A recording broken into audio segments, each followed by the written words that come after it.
வாங்க குகன் சமையல்ல இன்னைக்கு நம்ம குழந்தைங்களுக்கு பிடிச்ச மாதிரி உருளைக்கிழங்கு சாதம் எப்படி செய்யறதுன்னு பார்க்கலாம் வாங்குங்க.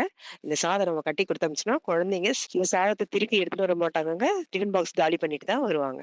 வாங்க நம்ம உருளைக்கிழங்கு சுத்தம் பண்ணிட்டு உருளைக்கிழங்கு பொடியா அரிஞ்சிக்கிங்க.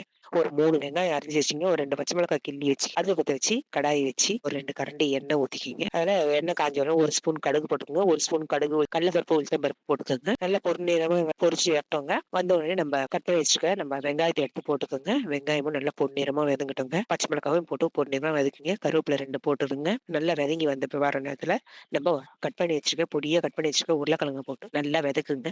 நம்ம இதுக்கு மசாலா எதுவும் தேவையில்லைங்க. வீட்ல அரைக்கிற நம்ம குழம்பு மிளகாத்தூளே போட்டுக்கலாங்க. ஒரு ஸ்பூன் குழம்பு மிளகாத்தூள் போட்டுக்கோங்க. அதையும் போட்டு நல்லா வதக்கிக்கினே வாங்க. சிறுவ வச்சு தட்டு போட்டு மூடி மூடி இடுங்க. ஒரு 5 நிமிஷத்துக்கு ஒரு தடவை எடுத்தது பாத்தீங்கன்னா உருளைக்கிழங்கு வெந்துருங்க. உருளைக்கிழங்கு வெந்து உப்பு போட்டுக்கோங்க. உப்பு போட்டு உருளைக்கிழங்கையும் நல்லா வேக வச்சு எடுத்துருவோம். நம்ம வெடிச்சு வச்சிருக்க சாதத்தை எடுத்து அந்த உருளைக்கிழங்கு தொக்கோட போட்டு நம்ம கலரி குழந்தைங்களுக்கு டிஃபன் பாக்ஸ் கட்டி குடுத்து அனுப்பிச்சு குழந்தைங்க விருப்பமா சாப்பிடுவாங்கங்க. சுவையாவும் இருக்குங்க. நீங்களும் வீட்ல செய்து பார்த்துட்டு எப்படி இருக்குன்ட்டு எங்களுக்கு சொல்லுங்க.